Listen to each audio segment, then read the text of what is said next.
90 ദിവസം കൊണ്ട് ഒറ്റയാനായിട്ട് നിന്ന ഒരു മനുഷ്യൻ, ഒരാൾക്ക് മാനിപ്പുലേറ്റ് ചെയ്യാൻ പറ്റാത്ത ഒരു മനുഷ്യൻ, അവസാനത്തെ 10 ദിവസം അയാൾക്ക് തന്നെ അറിയാം കപ്പടിക്കാൻ സമയമായിരുന്നു.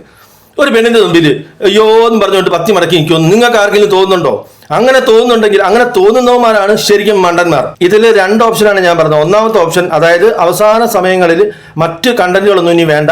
ഈ പറഞ്ഞ അനുമോൾക്ക് നല്ല സപ്പോർട്ട് ഉണ്ടെന്ന് മനസ്സിലായി, അനീഷിനും സപ്പോർട്ട് ഉണ്ടെന്ന് അനീഷിന് മനസ്സിലായി. അപ്പം ഇവരുടെ രണ്ടിൻ്റെയും കണ്ടന്റ് മാത്രം ഇനി പുറത്തോട്ട് പോയാൽ മതി.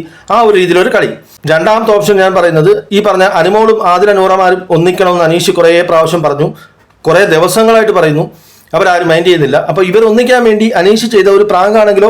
അങ്ങനെയാണെങ്കിൽ ഈ ഞായറാഴ്ചത്തെ എപ്പിസോഡ് തീർച്ചയായിട്ടും അനീഷ് അത് വിളിച്ചു പറയും, ലാലേട്ടാ ഇതുപോലെ ഇവർ എത്ര ആയിട്ടും സംസാരിക്കുന്നില്ല. അപ്പൊ ഇങ്ങനൊരു വിഷയം പറഞ്ഞു കഴിഞ്ഞാൽ അനുമോൾക്ക് സംസാരിക്കാൻ വേറെ ഓപ്ഷൻ ഇല്ല, ഇവർ ഒന്നിക്കും. ഇതിനു വേണ്ടിയുള്ള ഗെയിമാണ്.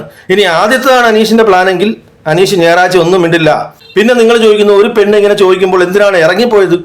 ഇറങ്ങിയൊന്നും പോകാതെ അവിടെ മര്യാദയ്ക്ക് നിന്നിട്ട് ശരി മോളെ കുഴപ്പമൊന്നുമില്ല, നമുക്ക് അങ്ങനൊന്നുമില്ല എന്ന് അനീഷ് പറഞ്ഞാൽ അവിടെ കണ്ടന്റ് തീർന്നില്ലേ? പിന്നെ അവിടെ എന്ത് കണ്ടന്റ്?